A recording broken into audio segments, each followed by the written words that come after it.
return guest. It's our buddy Speed, the speed running master himself.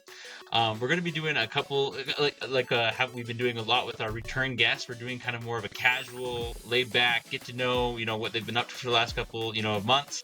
And we're going to be doing some kind of theoretical, talking about what backport looks like. But then, excitingly, we're really excited about this one. Is that this is going to be kind of a two-part episode. We're going to be doing this chat, and then we're also planning to do a stream in the future after this with Speed, and we'll be looking at doing possibly a random run or a backport. We're going to figure it out. But this is going to be a lot of fun to kind of figure it out. So first and foremost, Speed, welcome back. How are you, my friend? It's great to be back. It's been a while. I'm doing great. It has. Yeah, what were you saying, Logan? Has it been? I think it's been about a year now. Yeah, it's what the video says at least, and I think since then it was probably a month prior because that's editing and stuff. Yeah, for sure. It was crazy because it doesn't feel like it because we'll like get notifications that you're live and we'll pop in here and there, but for some reason it does not feel like it's been that long at all. So we were it really has Logan not. Time we were like going blurs for me. It blurs for us too, honestly. Yeah. It's I can't tell. Dude. I can't tell 3 months from 3 years at this point. no, seriously, it's so true. It's so true. Yeah. What did I do? Oh yeah, that wasn't a month ago. That was actually a year ago. Yeah. No, seriously. But yeah, no, it's cool. We were, like I said, we'll like kind of look through our catalog and be like, oh, who would be fun to bring back on? And we had been talking about bringing you back on for a little while now. And like I said, we'll see you go live. We'll hop in for a second and just say hi or something. But I've seen you pop in occasionally from time to time. And so, sometimes I might hop in on like my personal account too. So I'll be like, oh, hey, what's up, Speed? And I'm sure you're like, who is this guy? I don't know who this is. Hey, Josh. But no, it's like, oh, no, wait, that's Josh at Skilling. I have to do that with a couple other people because I'll like not realize I'm logged into the Skilling account or to my personal account. And I'm like, oh, wait, they probably have no idea who this is. But anyways, so yeah, we wanted to catch up with you. And you've been really, really consistent with a lot of your runs have been super fun to watch, a lot of your content. So I guess kind of tell us what's been the most fun for you lately, whether that's a game that you've enjoyed running through or maybe just a specific mon that kind of, I don't know, just kind of give us, the vibes over there at the Speedrunner channel. Oh, it's been quite a lot of fun actually since I started doing the random solo run streams like a few weeks ago, where it would just be decided live. We'll spend like 20 minutes planning and then do the run. I feel like those have been the most amount of fun. I mean, I did start off the year by doing the 2 uploads a week because I went 7 months without uploading anything in 2024.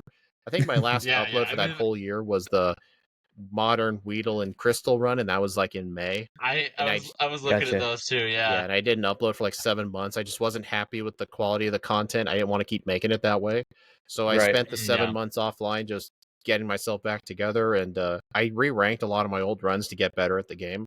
I overhauled like a lot of the behind the scenes stuff, and then as soon as the year started, I started off with 2 videos a week. I kind of had to prepare this ahead of time.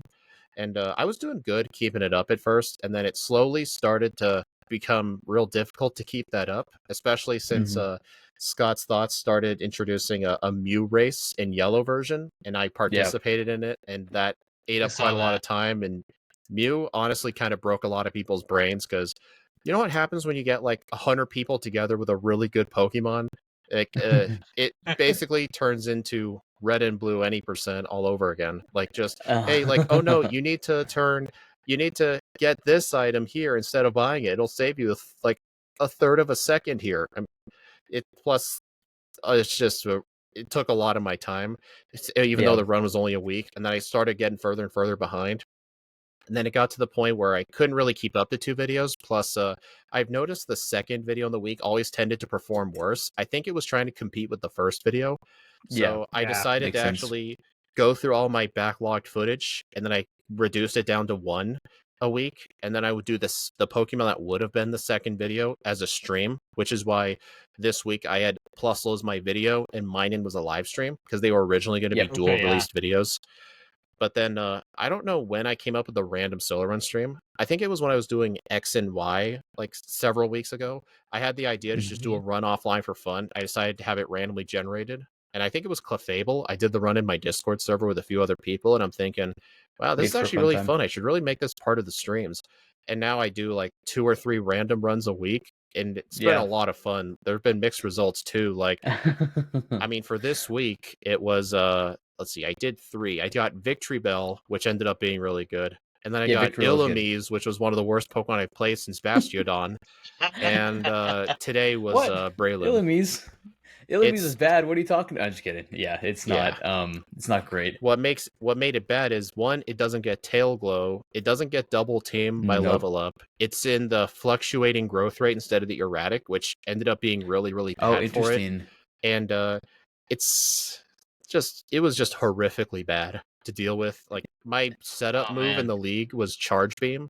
Like, that's kind of like relying on Metal Claw as a substitute Swords Dance. It doesn't feel good at all. I hated that run so much. A non-stab 50 base power move as your setup move that only has a chance to give you the stat boost. Yeah, well, it's not just 70% chance. 70% chance, but it's also 10% to miss. But fortunately, I had the wide lens, so 99%. That's right. I forgot it was 90 accuracy. Nice. Yeah, that's not ideal. I remember I hopped in onto your Venonat run. Venonat was what I was going to bring up. I was like, I kind of thought this is pretty doomed. Like, I was like, I don't know how you're going to be dealing with like some of these dragon and fire types and stuff like that. And obviously flying types, dragon flying types and stuff like that. But I was impressed with how Venonat actually did certain work. Obviously, it's not an awesome bond by any means, but you guys figured out a strat, which was amazing. Yeah, I have this one person in my Discord named Axu Kairisora. He's a really huge person in the solo run communities. He's in Scott's solo running Discord. He helps with a lot of different people, like give generic ideas for runs and stuff. He's played a bunch of different games. He often helps with runs more than actually plays them. And he and I would come together. We'd make some guides. Like, my Discord server there's a whole bunch of channels dedicated to resources, to like elixir, rare candy locations, best EV training spots, where to get berries and heart gold, because they're not easy to get, those berries are. So we went together and realized, all right, so it may need this move for sure. And the speed stat was horrifically bad. A little trick we started doing for heart gold is I would use PK Hex to theory craft what my stats would be. Like, I would give myself like 200 speed EVs, level 80. Can I outspeed Red's team? And I would basically have to know what my speed is ahead of time. So if I didn't do any of that prep work, I probably would have just given up, because Heart Gold is a really hard game to solo run if you don't know what you're doing. Plus, it's hard in general, even if you do know what you're doing. But if you prepare ahead of time, pretty much almost anything can beat the game.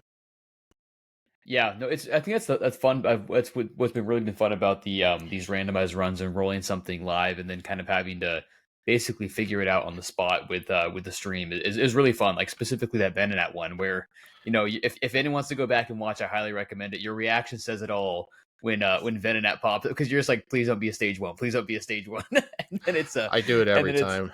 It's so funny. It was cracking me up. So and the Victory Bell cool to map it out. Yeah, and the Victory Bell one, I went to the random Pokemon website. I'm like, please be something good. And it was Caterpie. I'm like, take 2. Hey, Victory Bell, I definitely got that first try. Yay, let's go. Wow, cool. Caterpie, what are you talking about? Huh? I mean, I wouldn't re-roll for like most Pokemon, but that's one of the few where I just re-roll. If it was like Magikarp or Weedle, I wouldn't. Although Feebas is kind of debatable, because it's like Magikarp with TM, so I don't know if I would run that, but I'll cross that bridge when we get there.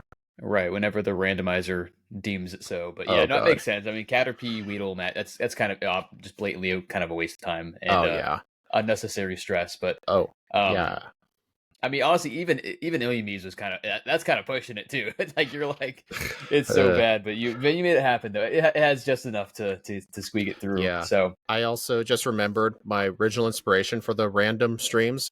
When I started making the solo run videos like a long time ago, it was like under like a different kind of rule set. I treated them more like speed runs than solo runs, where I like used items and stuff. It was on 1-time speed. I actually used a random Pokemon generator to tell me what to run.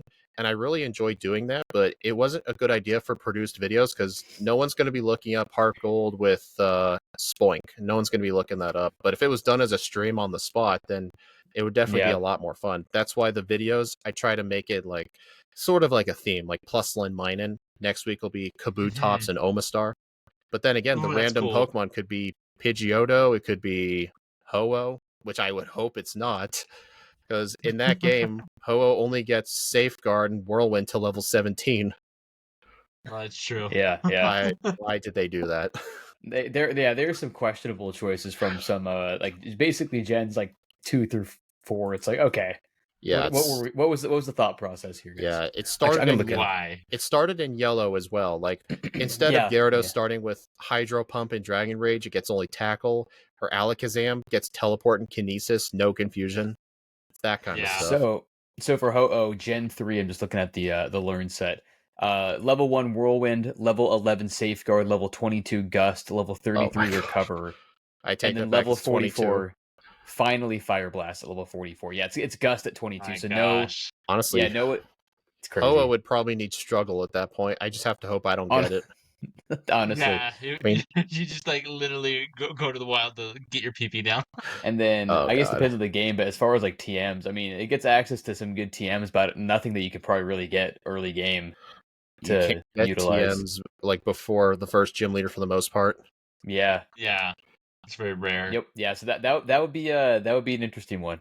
That's what I'll say. So isn't that so crazy that like we can have Caterpie who like is clearly like this is gonna be like nearly impossible. Okay. And then people will be like Ho-Oh. But that's also it could be nearly impossible if you don't have the right strategy to figure it out. Like that's bonkers to me. That like it can be a really, really good bond and then Caterpie that or also there's difficult in different ways. I think that's crazy. Yeah. But even the good Pokemon will have their own unique difficulty. Like usually growth rate. Most people don't really think of like growth rates. I mean, if you play competitive, it doesn't really matter. Level 100's level 100. But when you actually have to like play it with it on your team or you got to use it just by itself, like Pokemon just simply being in a bad growth rate can really screw with it. Like if you're in the slow level up group, for example, it's going to require you more experience to level up. And if you have like low speed problems or like you need a specific level to take on like Cynthia or something, it's going to take a lot more work to get there. Even if you have great stats and a great moveset, like Tauros, for example, the level up group really holds it back hard. That's a good point. That makes sense. I'm just looking at Ho-Oh Gen 4. It's a little bit better. So if it was going to be Ho-Oh, hopefully it would be in a Gen 4 game. It's a Gust at level 15 instead of 22. Okay. Oh boy, and then you have Fire Blast. Oh, I do 7 levels early. Wow. And then Fire Blast at 29 instead of 44. Yeah, well, that's actually pretty early. I feel like Fire Blast. That's cool. Yeah, it's a powerful move for that stage. But I have a question for you, Speed. Yeah. How do you decide what game you choose to do? Like, is it just like whatever game you want to do that day, or is there like a specific like you're like this Pokemon will be interesting in this game? I actually decided when I was making my schedule around December of last year, I wanted to make sure each game had close to equal representation, but it's kind of hard to divide the game throughout the whole year. So I actually used one of those grab a name out of a hat websites. And I would basically draw all the names and it'll give me the order of the games. Then I'll do it again like 2 or 3 more times. And that's basically how I decided the order of the games. It kind of resulted in weird things sometimes. Like 2 games could be within 3 weeks, or they could be like 20 weeks apart. Who knows? Interesting. That's fun though. I like that. Yeah, I'm just looking at like the not the best way, but if you play a lot of different games, you kind of have to make sacrifices. But I feel like with the random streams now, it gives me more playtime with that game in the same week. So it's like you get plenty of content out of it besides the one video. Yeah, 100%. That makes a lot of sense. That's cool. And I just kind of think it's fun because, like, for example, like, I never, like, it's one of those things where it's like, I never would have thought of Excadrill in Emerald or Conch Elder in Emerald, and it's just like, that's kind of a cool concept to think about. And so it's just kind of fun. Or, like, Plessel, like why, like, mine in Platinum. Like, that's just an interesting concept to see how these Mons that they don't necessarily originate in, how they do in that other region. It's just kind of fun to see those matchups. Yeah, in terms of like the Pokemon that I would play for those videos, that was kind of a little harder to decide. I tried to think of like duos and pairs. I generally try to stick to the region, but if I can't think of something interesting, I'll think, I have always wanted to do Plessel and Minun. Maybe it'd be interesting if I did it in a different game.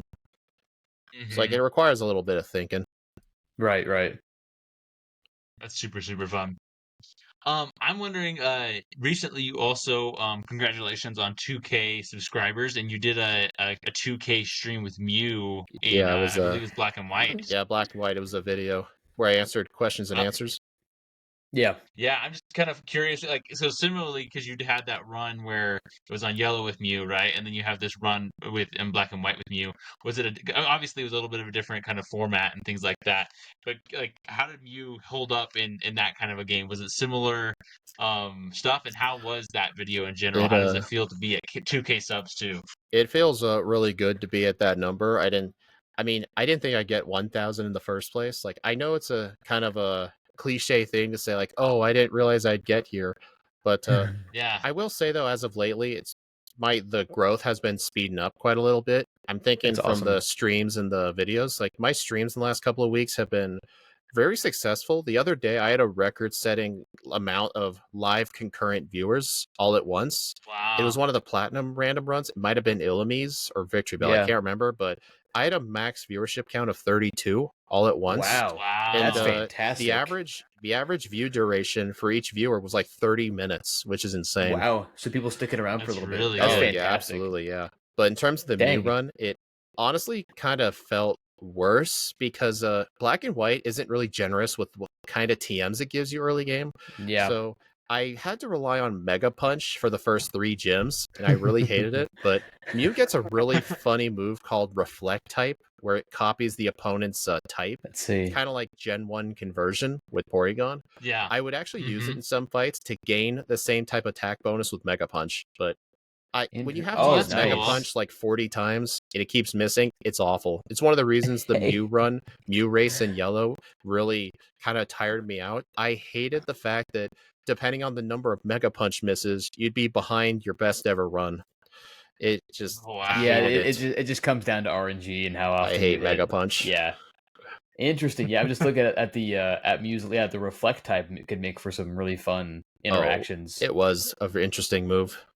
Yeah, that's what there's another creator that we're gonna bring back on here soon, and just talk about some of like these really niche moves that you that probably everyone's heard of before, but you just never think of or have forgot about for so long because Yeah. they're so niche. And like the reflect type is just one of those where I'm like, oh yeah, like I would never just think to use that, but like in a specific situation, like if I'm trying to get stabbed Mega Punch, then hey, that makes sense on I my don't Mew. So I don't think yeah, it would ever help Mew in competitive though. I'm sure he's no, got not better competitive. moves.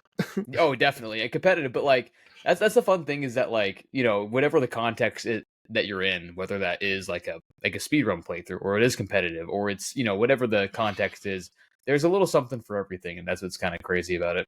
Yeah. Yeah, just looking at the Mew. That's really cool. I think conversion 1 and conversion 2 are very interesting. I remember I used them. I was playing a person on Nuzlocke like years ago, and I was using Porygon, and there was a situation where I was like, I can't remember if I was like facing some rock or steel type Pokemon, but I Oh was able man. to convert myself into the type that they like because conversion 2 I believe is the one that converts you into the type that's Yeah, so resistant to conversion Yeah, to resistant or immune. I'm sorry. No, yeah, to the last move that your opponent used. Yeah. yeah. It's So that was like a sorry. niche case. Yeah, and I No, think you're good. You're good. regular conversion, doesn't that Let's see. change your type into the move you last used? Isn't that how it works in It's newer let's games? see. 'Cause I know It is changes user's type to the same type as the first move in your move list. first Oh, move in your move interesting. list. Yeah, so if I you have know side, sorry. yeah, no, you're Yeah, good. That's right. Yeah, I know in Gen 1 though, conversion is kind of like reflect type. It turns you into the opponent's typing. But interesting. funny thing, Oh. I had a fun interaction Oh yeah, with conversion 2, I believe, when I was doing a crystal backport. There's a scientist in the radio tower with a Porygon. He's mandatory to fight. I think I was using a dark move or something on him. He used conversion 2 and he turned into the fairy typing. And that's the first time I've ever seen the fairy icon on my overlay because fairy types aren't in crystal. And that was just a really funny moment. That's amazing. That's funny. Yeah, that's amazing. Yeah, you're right. So conversion, yeah, it does say Gen 1 conversion just changes your type to the target's type. Gens 2 through 4 conversion changes the user's type to the type of any one of its moves randomly. And then I guess from then on, it changes the user's type to the same type as the first move in your move list. That's so interesting. Yeah. And a lot of changes.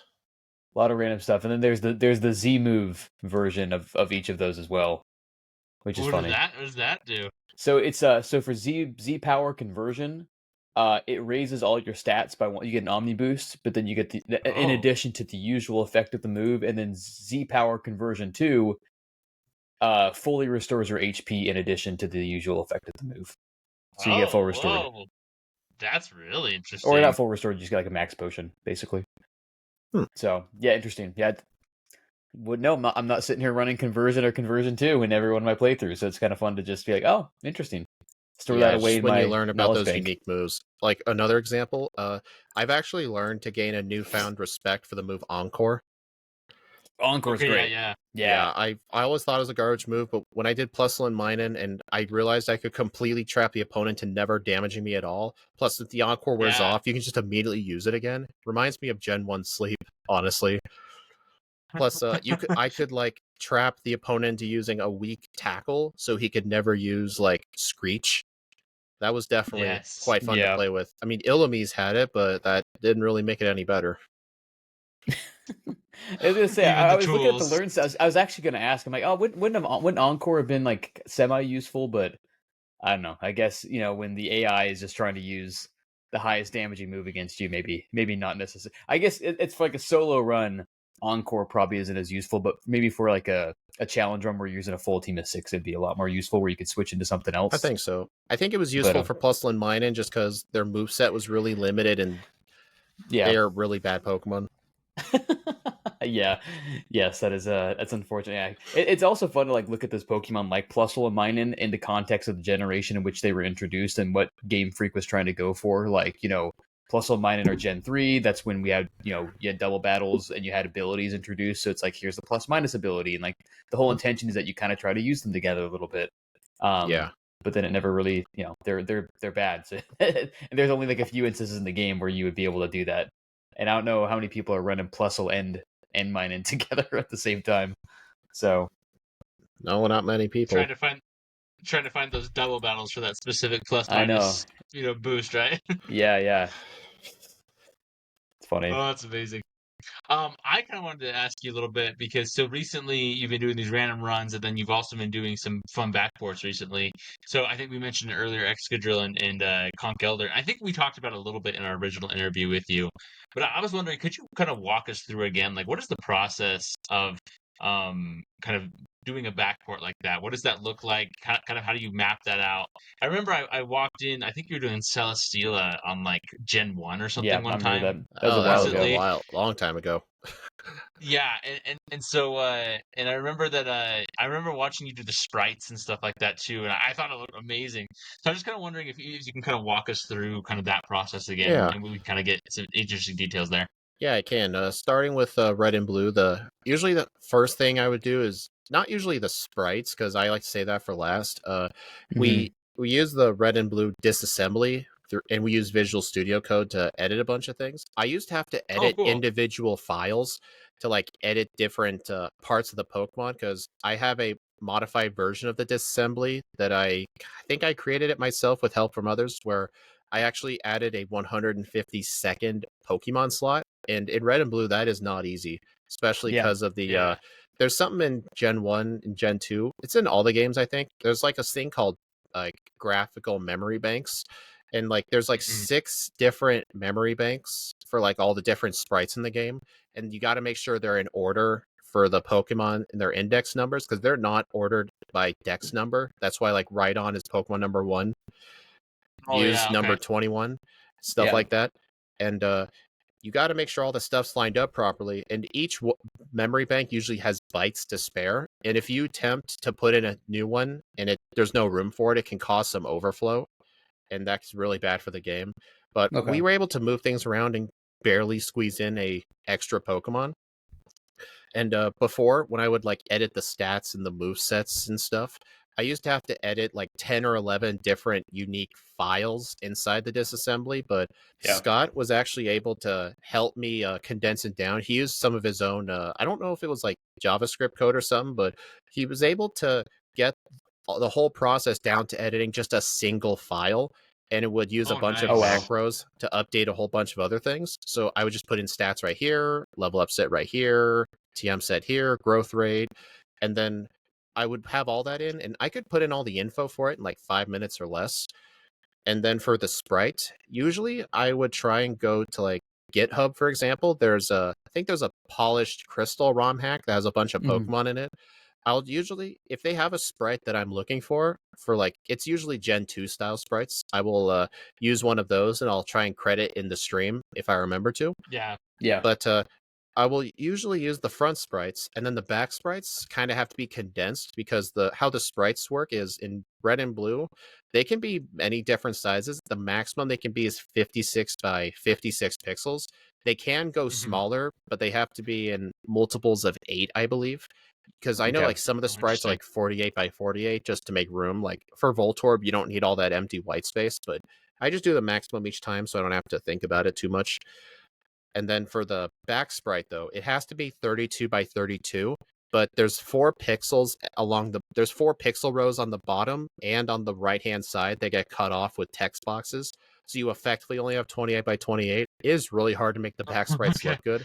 But if there's a Gen 2 back sprite, which are 56 by 56, then actually, I think they're 48 by 48, but either way, I have to shrink it down and make sure it looks good, make sure all the colors are indexed properly, because the game uses index numbers to color each of the sprites. Like I believe 0 is black, 1 is a dark color, 2 is a light color, and 3 is white.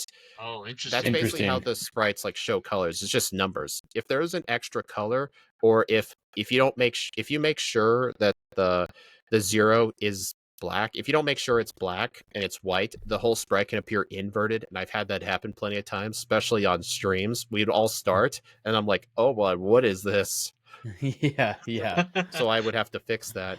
But anyway, with the sprites all made and the moveset all done, I use I don't really know what it's called. It's like a program called Cycwin64, and I'm able to run a make command that's inside the disassembly, and then it would go ahead and make the ROM for me. And for Crystal, he was able to help me reduce it down to 2 different files. There's like a separate file for like backporting moves. It's a bit of a different process when it comes to backporting a move. I mean, fun fact that's really convenient. Crystal has 252 moves in the game, and all the moves are in each integer for the move is a single byte. So there's actually room for 3 moves exactly. Oh, interesting. Yeah, so you can go ahead and put in 3 moves. You can reuse an effect from another move. And what I've done a few times is actually make a custom effect for like close combat, for example, is not easy, but fortunately someone else in the backporting community was able to make it. And I can just go ahead and copy the changes. And then I would put in all that stuff. The moves will be pretty functional. All the typings are in there. Update all the stats and everything like that. And that's basically how a backport gets made. That's cool. Super cool. I think it's so fascinating. That's a lot of fun.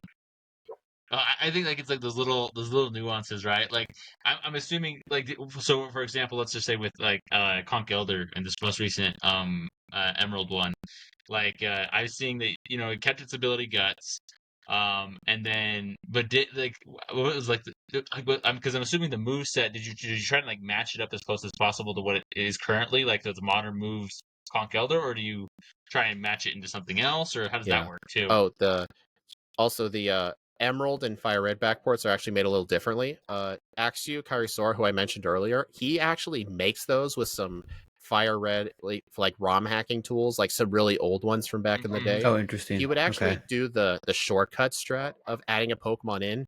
You just replace a current Pokemon that's in the game. Like I think Conch Elder, he would replace like Machamp or something that's just not actually in the game. And he would go ahead and just edit like what the sprite looks like, its moveset. I don't know what the program's called. I never asked him, but he has the programs, and he basically just makes them for me. But he actually decides the moveset. I think he tries to look at the newer movesets, like Gen 8, Gen 9, if possible, and he has taken creative liberties in slightly adjusting some moves to make the run slightly better. Like if a Pokemon like got a really good move at level 70, maybe to show some mercy, he'll put it at level 50. I mean, they try to be. Okay. He tries to give it moves that it can actually learn, but sometimes he moves some things around. Okay, that That's makes cool. sense. Yeah, That's cool. I skipped ahead to the end of the Conkeldurr one just because I was curious on what the moveset was, and yeah, it made sense. Yeah, that was a tough that one. run was kind of rough, and it was all because of one thing I mentioned earlier: the slow level up group. I needed like every rare candy. I thought maybe this time I could skip 2. I literally could not skip the final 2 candies. I needed every single one. Every single candy, yeah. I hate getting every single rare candy. It never feels good. It's a pain, yeah. Because part of me thinks, like, do I really need to go out of the way for this candy? That thing did. I'm surprised I even beat the first run, but I somehow did. And got the second place. Not second place in the leaderboard, but the second time got better than the first. Right, yeah. I was kind of skimming through and saw that, and I was like, ooh, yeah. I saw like the level, relative to that second Steven fight, or the Steven fight, and Steven Stone, man, Steven Stone. Yeah, Stone, he's a monster, dude. He's got his. Yeah, he can be a monster, or he can be real easy. There are plenty of ways to cheese him. Man. Yeah. Like, why does he? Like, one, he leads with a Skarmory that likes to use Toxic or Spikes. If you set up a substitute, he could theoretically spam Toxic on you, but he's a higher level. He can always find a way to attack you. And for some reason, his Aggron has a lot of special moves. Like, for some reason, it has Earthquake, Dragon Claw, Solar Beam, and Thunder, which really makes no sense for an Aggron. Yeah. No, it doesn't. I think that's the same as Ruby Sapphire team. I think most of the moves are the same between the 2 games. I remember we looked at it. I think the difference was like 1 or 2 moves on one Pokemon. That was pretty much it. That's interesting. Let's see here. Ruby and Sapphire. Trying to have that coverage, but he's forgetting that there's this physical special in this game. He's like, oh yeah, in this game. Yeah, so even then, Thunder and Solar Beam are still special. Yeah. Ruby and Sapphire, EQ, yeah, Dragon Claw, Thunder, Solar Beam, and then an Emerald, Meteor Falls. It's the same thing. Yep. That's funny. And what's Aggron's special attack? I love the idea of like an Aggron using Solar Beam too, like just like calling in the sun itself, and then just like Kamehamehaing it. It's amazing. Yeah. It's 60 special attack, which is it's not. But I'm sure its physical attack's in the hundreds. It's 110. Yeah. Yeah. Almost as I thought. Yeah, you think it'd be a little bit higher. Defense is 180, attack is 110. Even its HP isn't as high as I thought it would be too. It's only 70. Aggron might be an interesting. Well, it might be an interesting candidate for a. I think I've only ever done Aggron one time. I think it was actually my very first ever Emerald solo run, but I don't remember if I've redone it since then. At least one where I've beaten Steven, because I added the new fight Steven Stone in each run rule at the start of the year. So all the runs before that never fought Steven. They ended the run at Wallace, and you kind of play the run differently if you don't have to fight Steven. Yeah. Man, it's interesting. I'm looking at it's learn set in Gen 3. It's Steel Rock. It's just interesting they didn't give it any stab. It gets Iron Tail by level up, which is, I know it's not accurate, but it's 100 base power steel move. And then stab. What is that? Yeah, what is stab? And then no rock moves by level up. Believe it or not. Game Freak did not like giving rock moves by level up in the early games. Right, that's really what I'm saying, man. For some reason, that's what I'm saying. It was so annoying. Lance decided to cheat, and I don't blame him. It's not fair, friggin' Lance. He's literally changing the laws of nature. You know what's funny? Changing Pokemon moves that they don't learn. You know what's funny? I remember one of the Dragonites that Lance uses with Barrier in Gen 1. It's always been an illegal moveset, but Dragonite can now finally learn Barrier. It's an event Pokemon that's based on the Gen 1 Dragonite. So Lance literally invented a new Pokemon. That event's the only legit way to get a Barrier Dragonite. That's so funny. I want to find the developer and get the story behind that. Like, it's just like maybe it was an oversight. I'm thinking they mixed up a bite value or something. It's like possible. What the move's supposed to be. That wouldn't surprise me. What dragon moves could he give it? Dragon Rage was the only one in Gen 1, right? Yep. No other ones. That's interesting. Yeah, I wonder with the rocks in like Gen 3 or around that time. I know because the only TM is Rock Tomb. That's 50 base power, and then the only other rock move is Rock Slide, and that's a move tutor move. So I don't know if they were trying to push like, oh, it's a move. We're not going to make it a level up, like a level up move, because you can just go to the move tutor and get it. But it's also like, that's such a pain. Like, it's worse. It's worse than Emerald because that's the older Rock Slide, not the newer one that's 60 power, 90 accuracy. It's the 50-80, like you mentioned. Plus, in Ruby Sapphire, there were no such thing as move tutors for the most part. In Fire and Leaf Green, the Rock Slide tutors in Rock Tunnel, okay, pretty easy. In Emerald, I believe it's in the Battle Frontier. Yeah, I'm going to check that now that you mentioned that. Let's see here. Because, there's no Ruby Sapphire move tutors. So basically, if you have an Aggron in Ruby Sapphire, you're just out of luck for a good rock move. I ran Steelix before in Ruby and Sapphire. That thing's only rock move was Rock Throw. Unless you were to do egg moves and give it Rock Slide, but I don't like playing my runs with the egg moves because it's kind of like it had to rely on another Pokemon to get that move. It just doesn't feel the spirit of a solo challenge, and it doesn't feel good having like a run that starts with a moveset like Tackle, Growl, and Hyper Beam. Like if Hyper Beam was an egg move, that just doesn't feel right to me. Wow. So, yep, Rock Slide is it's a Battle Frontier move tutor. So either way, you're not getting that for them. It's a pricey one too. It's a 48 battle point tutor, and that's expensive. Yeah. That's the same price as like Swords Dance and Thunder Punch, like all the elemental punches and everything. But it's fine though. You could at least get the Mud Slap tutor there. Oh, yippee! And Defense Curl and Snore. Sorry, what were you saying, Logan? I remember that Pokemon Challenges, he's a Nuzlocking creator, but I remember that he was helping out there was a guy who, I think he came from like League of Legends community or something like that, and he wanted to do a Nuzlocke, and so Pichal helped him kind of get set up on a basic Emerald Nuzlocke. But I remember they changed the moveset because Anorith was like in the game or something like that, and that was like his one of his starter options, and he chose that. But they like specifically altered the moveset, and I could be wrong on this, but I remember specifically altering the moveset because like Anorith didn't get any rock moves at all, and so like they threw in Rock Throw because it was like this is like the only thing it could even get. Like, so it's just nuts to me, kind of, this conversation. Rock types are pretty, they're not like the best type in the game or anything like that, but offensively they're not bad.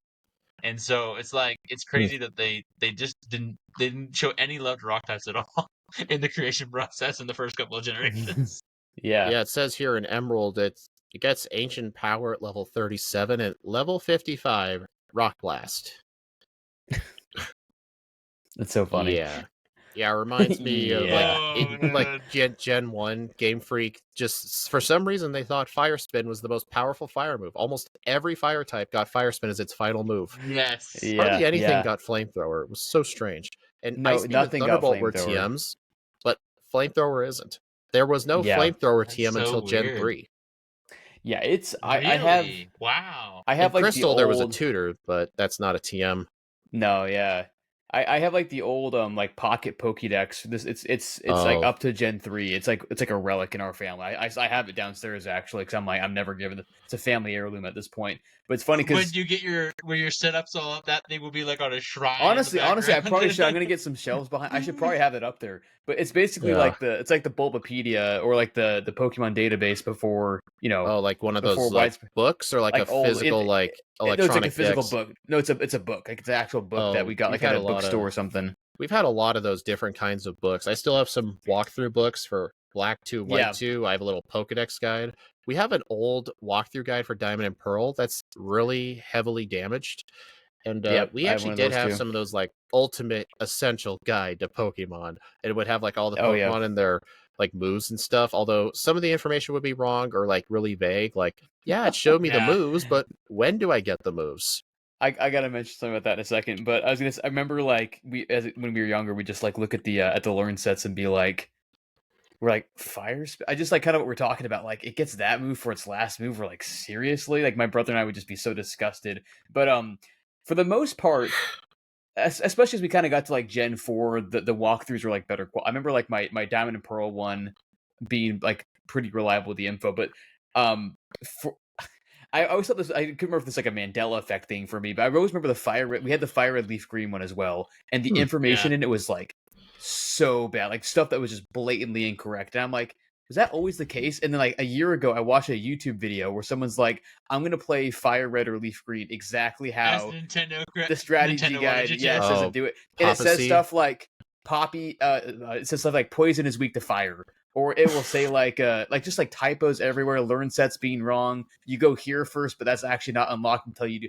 Just like stuff left and right that's like so wrong. And I remember I was like, as a kid, I'm like, this was wrong, right? Or am I just imagining that? Yeah. I was getting gaslit into thinking basically my type chart info was wrong for the longest time because I was relying on that. Yeah, I'm sure you've seen it. There's this older video from M&J TV. He goes over a bunch of guidebooks he had as a kid, and he shows all the errors he found.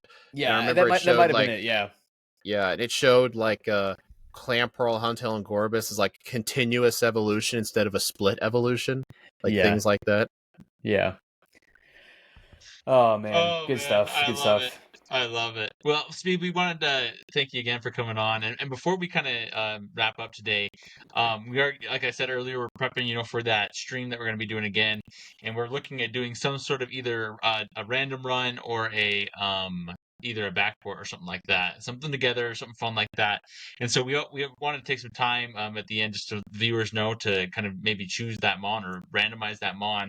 You guys let me know what I kind of had this thought. Maybe this is interesting to you guys. Obviously, let's feel free to debate and discuss it. But I was thinking that maybe since we're not 100% locked in on one or the other, like a random race or a backport, what if we did? And like you mentioned earlier, Speed, I think it'd be interesting to kind of keep with the themes idea. What if we did like Gen 4 evolutions that were like for the previous games? So like, for example, like we have Mamoswine, or Porygon Z. Porygon Z, Miss Magius. We have Licky Licky. We have Electivire. We have Magmortar. We have Tangrowth or something like that. And then that way, I mean, we have those, and we can choose to either, we can, because Speed's been kind of sticking with either Gen 3 or Gen 4 for the most recent videos, or even Gen 2. We can even look at that. But that way, we can either go backward or choose randomized race in a Gen 4 thing. What do you guys think about that? That'd be fun. I'd be down for that.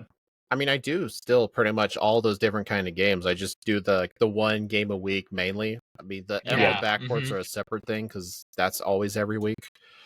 But the newest game that I've done solo runs in is Omega Ruby. Ooh. I saw that. I watched the duo one. Oh, that was an interesting run. It was really funny for me to discover that if you're a flying type, Primal Groudon literally can never hurt you unless he uses Lava Bloom. It's a 1 in 4 chance. Because Precipient Blades looks like it should be a rock move, but no, it's actually a ground move. It does. Yeah, it's crazy. And, I did Almanite that week too, and at least I got to use Shell Armor, which was nice. Yeah. Yeah. But so, what do you guys think of that? You want to do random, like we each get one of those mons, and then next time when we start a stream, we can decide which we want to do. We'll keep in contact, Speed, and figure out if we want to do some extra stuff there. We can hash out the details and figure it out. But I think that'd be really fun. I haven't. It would be fun to use one of those. Hopefully, one of us does not get Licky Licky if that's the case. Does that sound good to you, Speed? I just want to make sure before, I was just kind of thinking that could be fun. But if you have any other ideas, totally down to figure that out. We can figure it out. that still sounds like a lot of fun, actually. Yeah, maybe because I think you guys have more experience in Emerald or Fire Red, like that kind of genre. Okay. We could either do. Yeah, I think for those games specifically, we could either do a backport or just a random Pokemon from that game, but we all would have to do it. Maybe we could all work together before the run starts, like how I always do the planning on streams. Yeah, that'd be fun. Like it could be like a 3-person planning plus anyone in my chat, because they're always free to help plan too. But then once the run starts, we're on our own. Yeah, we can let our community know as well. Like, hey, we're gonna hop on here, and then I was kind of saying to Logan. Then after that, we kind of go off on our own and see how we all fare. Who can make it. Better. Don't worry. If it's Magikarp, we'll re-roll. But I'm not gonna re-roll it. I won't re-roll if. Well, should I re-roll if it's Sunkern? I think for you, I probably should. Okay. Yeah, but if it's Nummel though, you aren't getting out of Nummel. No. The number ones are for the real winners there.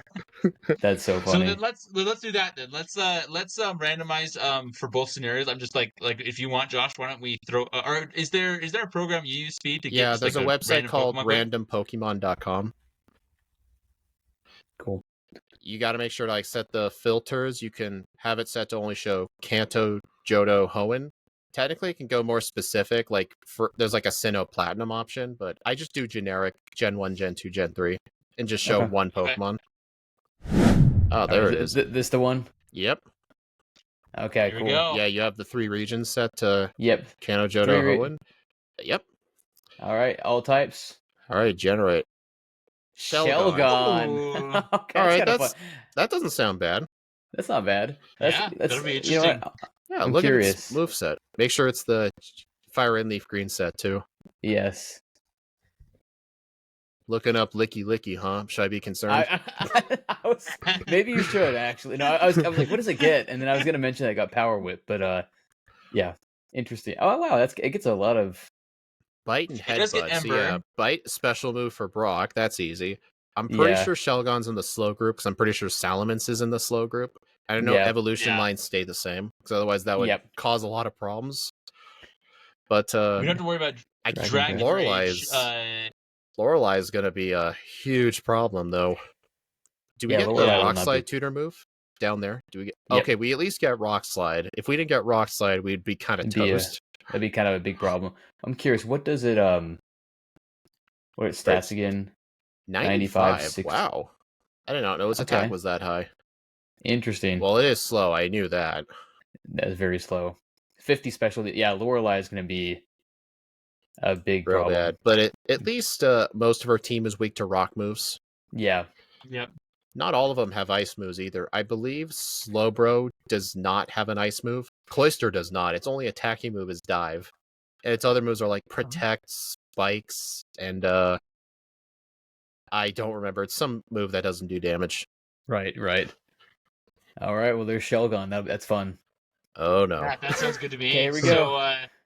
How do you want to do that, Logan? Do we just... how about this? We'll have...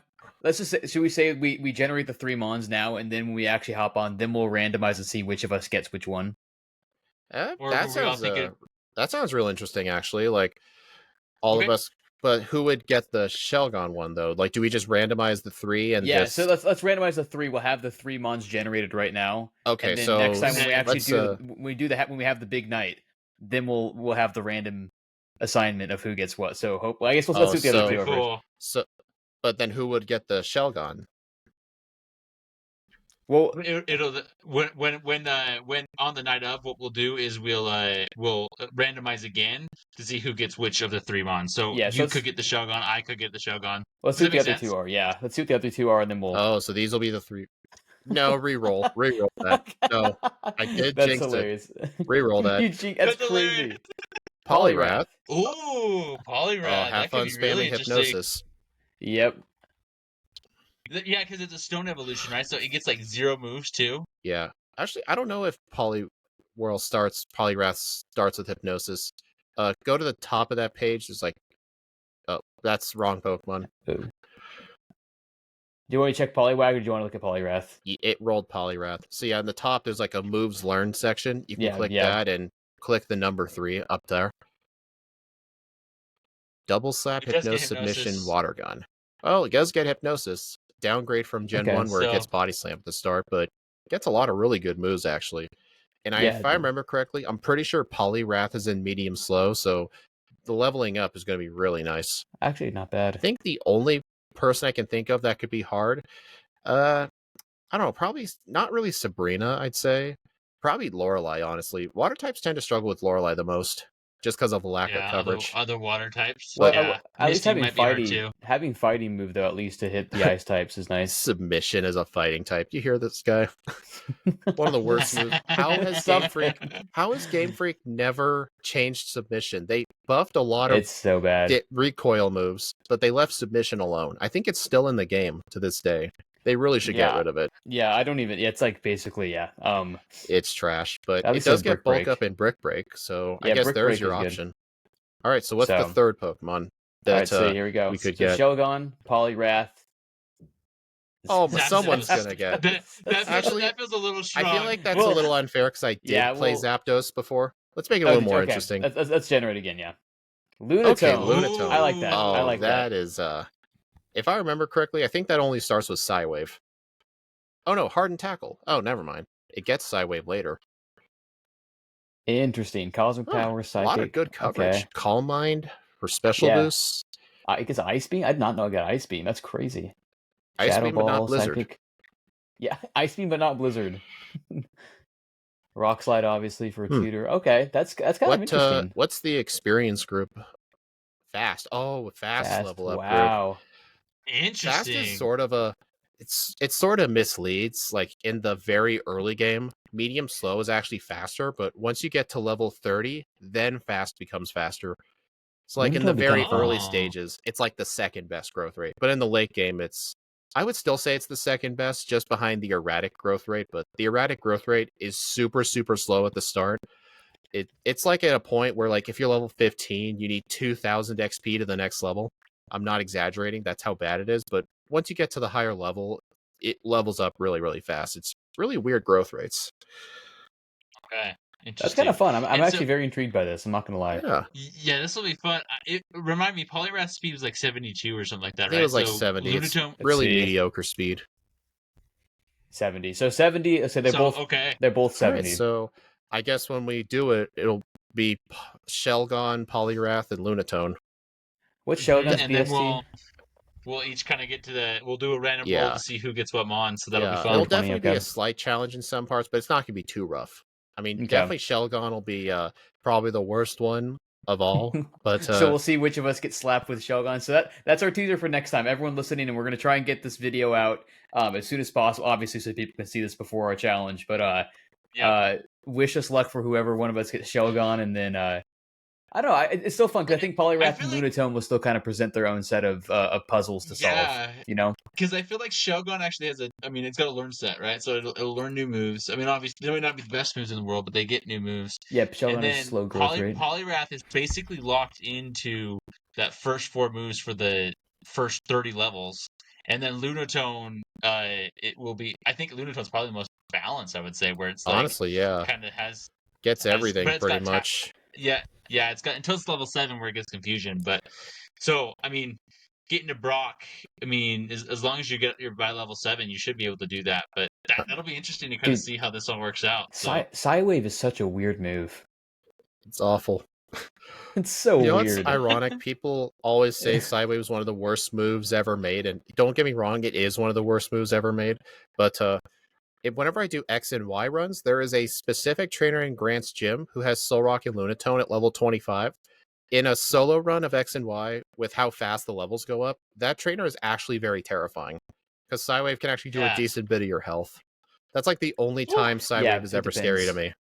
Yeah, is Psywave the range one? It's a range. So it does between 50 and 150% of your level. So like if you're level 20... Is that how it works nowadays? I always thought it was from 1 damage to 1.5 times user's level, unless they changed it in the newer games. They might have changed it. It says, okay, let me look it up again. I'll make sure I'm not saying that wrong. Yeah, varying between 50% and 150% of the user's level. In Gen 1 it's different. Gen 1 Psywave is 100 to 150%, like what you're saying. And then in Gen 2, the damage is 0 to 150%, with the minimum damage output being 1 HP. So for Gen 3, it would be 50 to 100%. Well, actually, in Gen 1, Psywave can do 0 damage. Or 1 damage. Because Gen 1, it's 0 damage to 1.5 times user's level. But in Gen 2 is when they upped it to 1 HP at the very minimum. At the very minimum. I think it's still funny how the damage is typeless, but you still can't hit dark types. Actually, in my back ports, it actually can hit dark types, because in the game's code, Psywave counts as a fixed damage move like Dragon Rage. So if we backport a Fairy type, Dragon Rage still hits it. It says here in Gen 6 onwards, Psywave's now 100%. That would explain why that trainer is always so hard. It always hits Psywave. Yeah, it's 100% now, yeah. That doesn't really make it any better. The Pokédex entries always make me laugh for Pokemon, but sometimes the actual move descriptions will make me laugh. I'm just looking at the game description for the move Psywave, where it would be like an attack with variable power, or an attack with a psychic wave of varying intensity, but specifically in Fire Red Leaf Green, and then Diamond Pearl, Platinum, Heart Gold, so Gen 4. It says it goes out of its way to say that the energy wave that it attacks you with is odd and hot. So apparently, hot Psywave energy. is a hot, odd energy wave. Makes you Wait feel a minute. kind of So wait, it's a fire move ick. now? I guess so. The foe is attacked with a Apparently. hot, odd energy wave. Just imagine being like microwaved by the Oh, by the Looney looks like Tunes. Gen 8 did delete Psywave. Okay, but they didn't delete Submission. they you know what's interesting? In Gen 8, they actually got rid of the move Barrage, which was like executes Executor's signature moves, but Execute and Executor came back, I think, in the DLC for Sword and Shield, but that move is still gone. Because that's crazy. Nobody likes that move. That's crazy. It's not as good, but it's sad that they still lost their signature. I mean, I think that's one move. I mean, there were a few moves they got rid of that I know people liked. But like, I know they got rid of Return and Frustration, but I mean, Return kind of was broken when you like get to a high friendship. Oh, I mean, they made it so Hidden Power can only be used on Unknown, or very other few Pokemon like Medicham can learn it by level up. Yeah, and I've heard people tell me that Pursuit got deleted in one of the Switch games, and I've heard a lot of people really are upset about that, like competitive players. I never really understood like Pursuit, but I guess if you can predict if your opponent's switching, you could just use Pursuit to get in a little bit of damage. Yeah, and it's stronger too if you catch them when they're switching. So, but yeah. Anyways, well, this will be good though. So we're excited. So for those who tune into us, we appreciate you. Check out Speed for all of his content and everything coming up in the next couple next little bit. We'll plug, of course, everything in our description. Toxicroak is your next solo run, it looks like, right? Oh yeah, I'll be racing another guy who does platinum solo runs, Elite Four Alex. Cool. This is his second time ever doing Diamond and Pearl, and he's done like 100 platinum runs. He's not really gonna. I'm hoping he struggles with all the random tiny differences between the games. There's an absolute ton of them. Like you wouldn't understand. There are a lot. Especially with how you play the runs. Definitely. Well, so everyone keep an eye out for that. We also have a couple interviews coming out as well and some other content, but of course, the most exciting thing, keep an eye out for our collab coming out. Hopefully, we'll get that scheduled soon. We'll make an announcement in our community posts about when we're doing that. So you want to tune in, see which of us gets saddled with Shelgon, which of us gets Lunatone, and which of us gets Poliwrath. That'll be a fun night. We'll have to make that a nice, fun, long party and everything like that. So, that'll be good. Until next time, this is Josh, Logan, and Speed over at Skill Link signing out.